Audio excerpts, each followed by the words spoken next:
여러분은 언제 나 크리스찬 맞아? 그런 생각이 드십니까?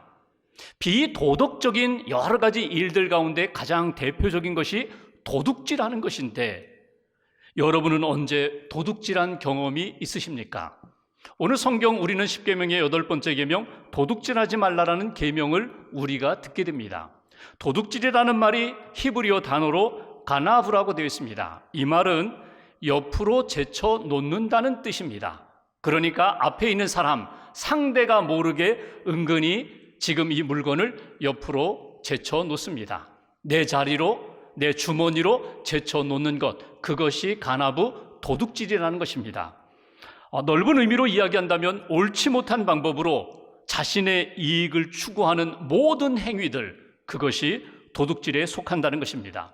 이 말씀을 들으면서 설교 시작하면서 이런 생각을 갖는 분들이 있을 것입니다. 오늘 말씀은 나와 상관이 없다. 나는 도둑질하지 않았어. 도둑질하고는 나는 멀어. 나는 다른 사람을 해친 적도 없고 빼앗아간 적도 없어. 나는 나라의 세금도 꼬박꼬박 내.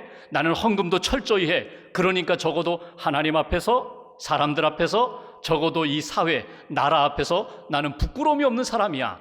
나는 도둑질하고는 상관없어. 그리고 오늘 말씀의 결론을 내리고 이제는 다른 생각해야지 이렇게 판단하는 그런 분들도 있을지 모릅니다.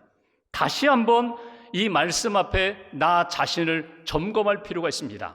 도둑질하지 말라라는 이 말씀 앞에 정직하게 나 자신을 바라보면서 점검하면서 하나님 앞에 지금 내가 바른 길 걷고 있는지, 여러분 그것을 점검하는 방법 중에 하나가 내가 가지고 있는 것들이 어떻게 내게 들어왔는지를 한번 살펴볼 필요가 있습니다. 내 소유 분명합니다. 내 것이 맞습니다. 이것이 물질적인 가치든지 정신적인 가치든지 영적인 가치든지 분명히 내 것이라고 자신 있게 말할 수 있는 그 내 것들, 이것이 내게 어떻게 들어왔는지를 한번 점검해 볼 필요가 있습니다. 첫 번째 들어오는 통로는 선물이라는 통로입니다. 사랑하는 친구가, 애인이 나에게 선물을 주었습니다. 그래서 이제는 이것이 내 것이 됩니다. 부모님으로부터 받았습니다. 유산으로 받았습니다. 부모님이 내게 가르쳐 주셨고 내게 넘겨주신 것들, 내게 주신 그 모든 것들 부모님으로부터 선물로 받았기 때문에 내 것입니다. 하나님으로부터 받았습니다. 영적인 은혜도 받았습니다. 자연도 받았습니다. 구원의 확신도 받았습니다. 믿음도 받았습니다. 이건 내 것입니다. 하나님으로부터 선물로 받았기 때문에 이것은 내 것이다. 어떤 물질적인 것이든지 친구나 가족이나 부모님이나 혹은 영적으로 하나님으로부터 받은 이 모든 것들 선물로 주셨기에 이제는 내 것입니다. 여러분의 것입니다. 또 하나의 통로가 있습니다. 그것은 내가 수고하고 노력해서 정당한 방법으로, 정직한 방법으로 얻은 소득입니다. 내가 직장에서 사업을 하면서 농사를 지으면서 정말 땀 흘리면서 눈물 흘리면서 그렇게 정직하게 벌어들인 소득, 그 열매, 이것은 내 것입니다. 누가 말해도 나는 정당한 방법으로, 정직한 방법으로 얻었기에 이것은 나의 소유입니다. 맞습니다. 이렇게 선물로 받은 것이 있고 내가 열심히 땀 흘리고 수고하고 노력해서 얻은 소득이 여러분의 것입니다. 그런데 여러분이 가지고 있는 것 가운데 이런 방법으로, 이런 통로로 여러분들에게 들어온 것도 있을 것입니다. 그것은 원래는 다른 사람의 것인데 내가 남몰래 내 방법으로, 세상의 방법으로 그의 것을 내 것으로 만든 것입니다. 훔쳐온 것입니다. 이것이 도둑질입니다. 겉으로는 보이지 않지만 조금 더 깊게 살펴본다면, 조금 더 넓게 바라본다면 그 속에 원래는 내 것이 아니었는데 내가 속여서 빼앗은 것들이 적지 않게 내 안에 자리 잡고 있다는 것입니다. 구약 성경을 보면은 하나님께서 도둑질하지 말라, 도둑질했다면 이렇게 4배, 5배로 배상해 주어야 한다라는 말씀이 구약의 율법에 여러 곳에서 나타나는 것을 읽어볼 수가 있습니다.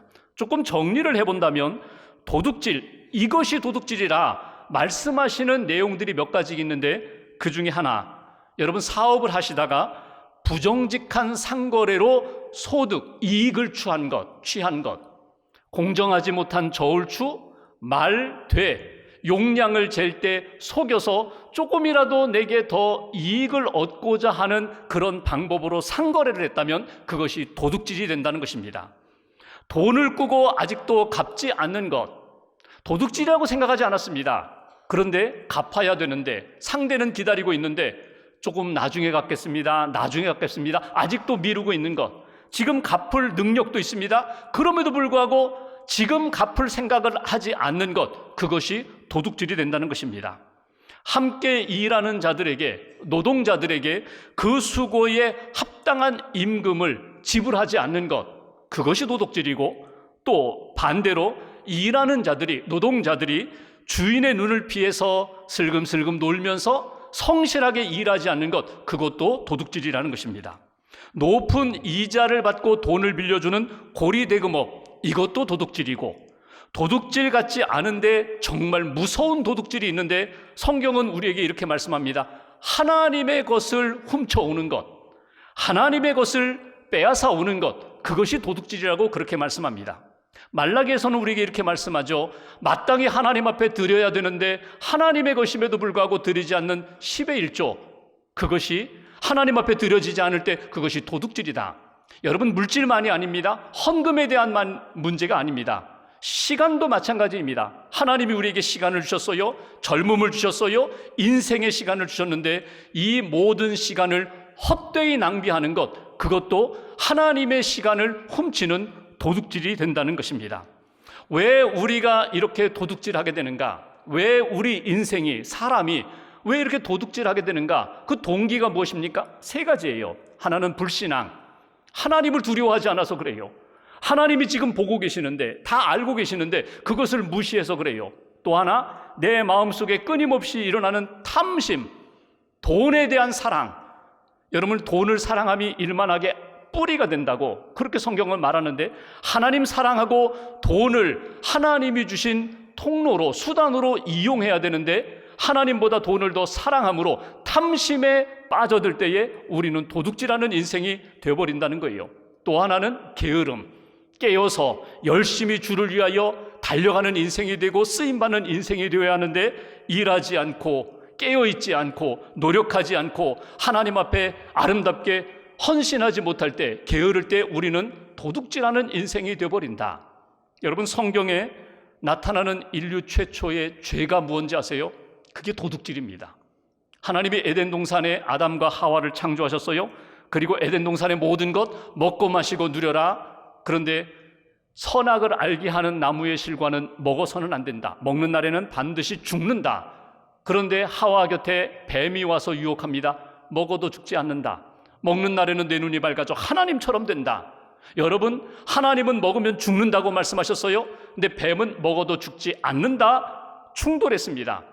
여러분, 여기서 하와 아담이 누구의 말씀을 따라야 할까요? 믿음으로 하나님의 말씀을 따라야 되는데 믿음이 사라지고 불신앙이 싹트기 시작하니까, 그 속에 탐심이 이렇게 자라기 시작하니까 선악과를 따먹고 하나님 앞에 죄를 짓는 그 모습을 우리가 보게 됩니다. 사단은 지금도 끊임없이 우리를 유혹합니다. 먹어도 돼, 이렇게 해도 돼, 가져와도 돼, 이 정도는 괜찮아. 근데 하나님은 말씀하세요. 안 되는 건 안 된다는 거예요. 상황이 바뀌고 형편이 어려워도 안 되는 건 안 된다고.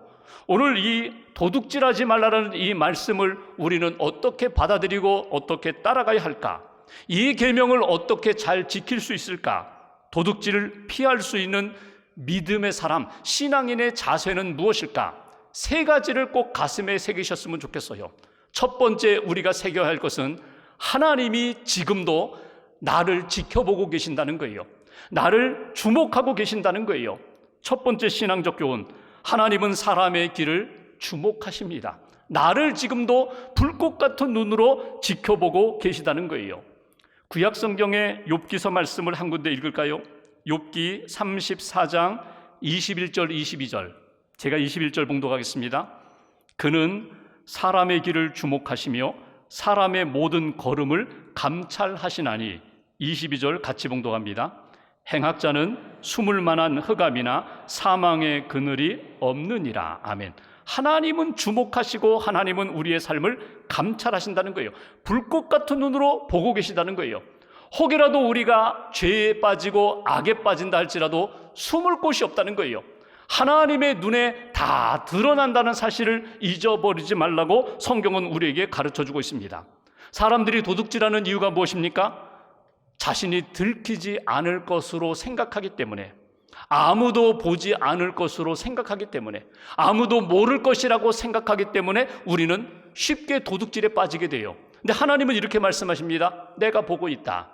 내가 다 기억하고 있다. 내가 감찰하고 있다는 거예요. 여러분, CCTV 카메라가 우리 생활 주변에 너무나 많이 이렇게 설치되어 있거든요. 아주 많이 설치되어 있어요. 과할 정도로.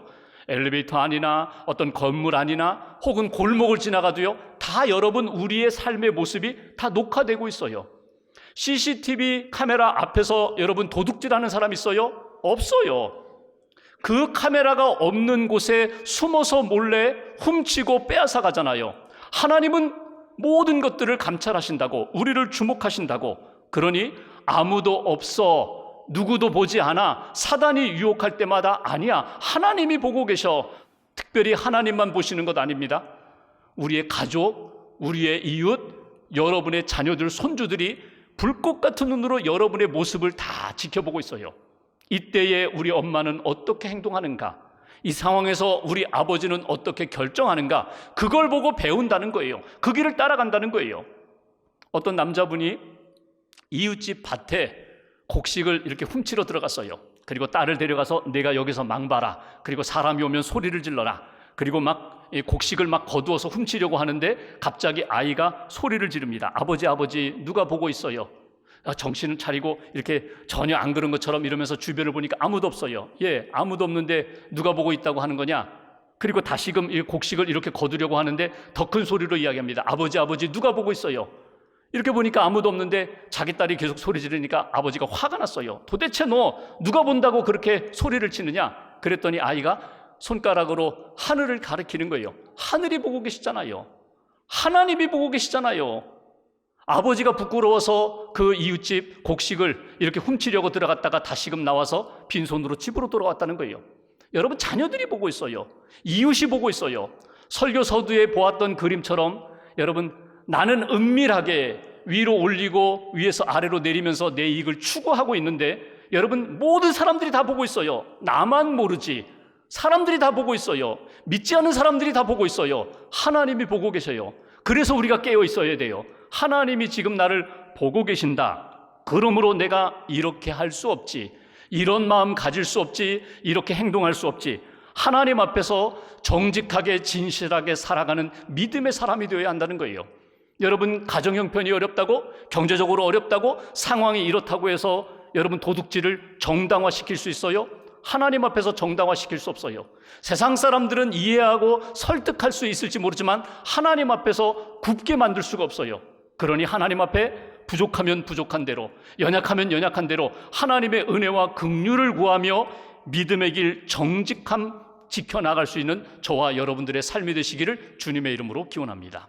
두 번째로, 도둑질을 피할 수 있는 신앙인의 자세가 있다면 내가 지금 심은 대로 반드시 거두게 된다는 사실을 잊지 말아야 된다는 거예요. 두 번째 신앙적 교훈, 하나님은 심은 대로 거두게 하십니다. 내가 지금 심은 대로 반드시 그것을 거두게 하신다는 이 변함없는 진리와 원칙을 늘 가슴에 담고 생각하며 살라는 거예요. 성경 한 구절 더 볼까요? 신약 성경 갈라디아서 6장 7절 말씀 보십시오. 7절 한 절 같이 봉독합니다. 스스로 속이지 말라. 하나님은 업신여김을 받지 아니하시나니 사람이 무엇으로 심든지 그대로 거두리라. 아멘. 여기 스스로 속이지 말라. 나 자신을 내가 스스로 속일 때가 있다는 거예요. 그 속이는 것은 무엇입니까? 심지도 않고 열매를 기대하는 거예요.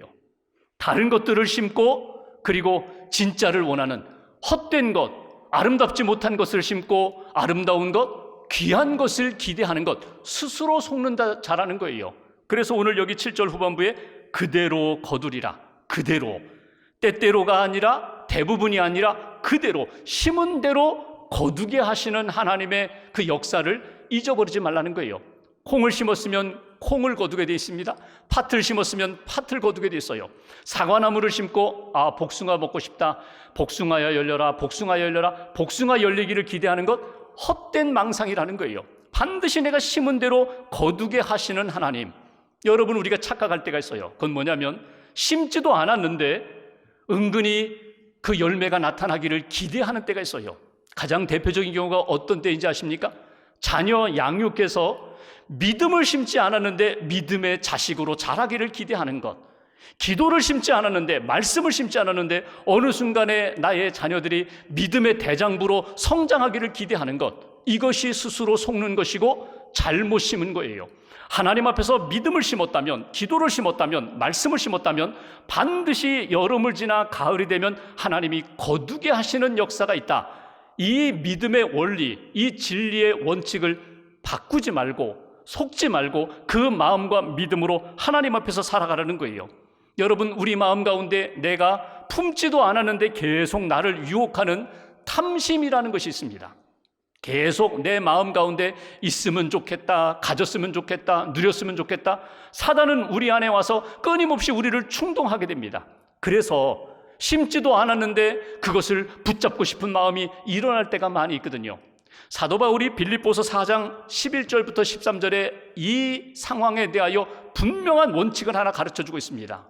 11절 보시면, 나는 어떠한 형편에든지 자족하기를 배웠다. 비천에 처할 줄도 알고 풍부에 처할 줄도 알고 나는 일체의 비결을 배웠다. 어떤 상황에서든지 하나님이 주신 대로, 내가 심고 기다리는 대로, 하나님이 내게 열매를 주신 대로 그것으로 감사하며 자족하기를 배웠다.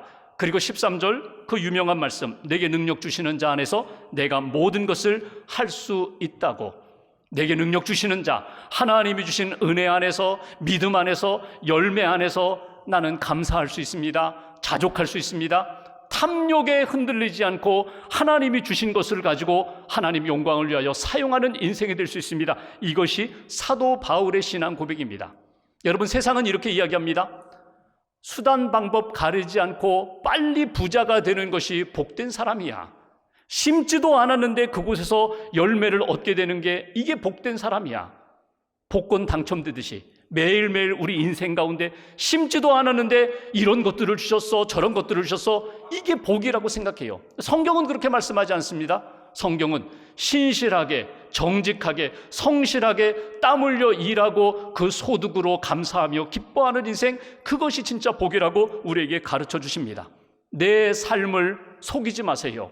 내 삶에 하나님이 기뻐하시는 것이 무엇인지 끊임없이 심어야 되고, 심은 대로 거두게 하시는 하나님의 역사 안에 감사하며 자족하며 주님 기뻐하시는 인생을 살아가는 것, 거기에 도둑질하지 않는, 기웃거리지 않는 그런 인생으로 하나님 앞에 살아가는 모습이 된다고. 마지막 한 가지 볼까요? 도둑질을 피할 수 있는 신앙인의 자세가 있다면, 하나님이 내게 주신 것을 가지고 하나님께 드리고 이웃에게 나누며 살아가는 인생, 우리는 드리고 나누며 살아가겠습니다.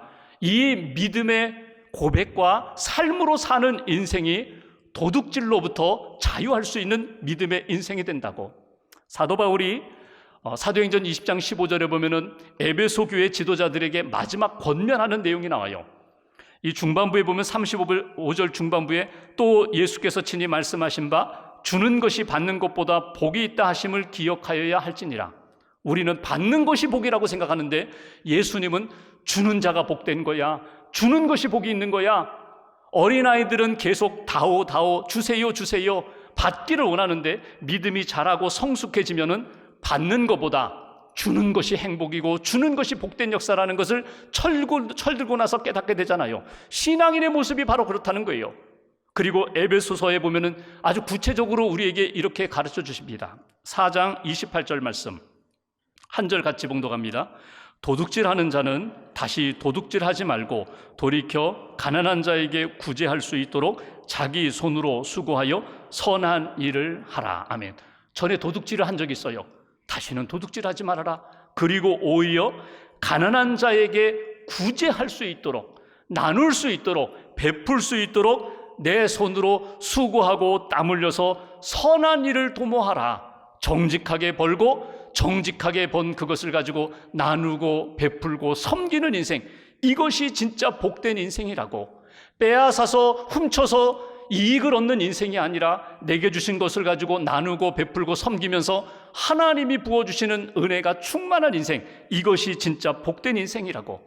여러분, 이것이 자연스럽게 되던가요? 생각 가운데, 감정 가운데 스스로 막 일어나던가요? 아니에요. 그렇잖아요. 주님이 다스려 주셔야 돼요. 성령님이 만져주셔야 돼요. 성령님이 이끌어 주셔야 돼요. 감동을 주셔야 돼요. 그래서 하나님, 내 것으로 나 혼자 배불리 먹고 사는 인생이 아니라 나눌 수 있게 해주세요. 베풀 수 있게 해주세요. 섬길 수 있게 해주세요. 기도하며 주님 의지할 때 이 역사를 성령님이 도와주셔서 감당케 하신다는 거예요. 프랑스 떼제 공동체에 가면은 성만찬 예식을 할 때마다 부르는 찬송이 있어요. 사랑의 나눔이 있는 곳에 하나님께서 계시도다. 예수님을 통하여 우리에게 살과 피를 주시면서 구원받은 하나님의 백성이 되게 하셨어요. 그렇다면 이제 그 은혜를 받았다면 내 인생이, 내 생활이 언제나 하나님 앞에서 나누어주고 베풀어주는 인생, 나눔이 있는 곳에 하나님이 계시도다. 이 임마누엘의 은총을 경험하게 해달라고. 여러분, 우리가 훔치고 빼앗는 인생으로 사는 것 너무나 불행한 인생이거든요. 나누고 베풀면서 축복의 통로, 은혜의 통로로 사는 인생, 그것이 진짜 복된 인생이라고. 1904년 영국 웨일즈에서 영적 부흥운동이 일어났습니다. 그때 교회마다 모여서 회개하고 영적으로 은혜받고 변화되는 그런 삶이 나타났거든요.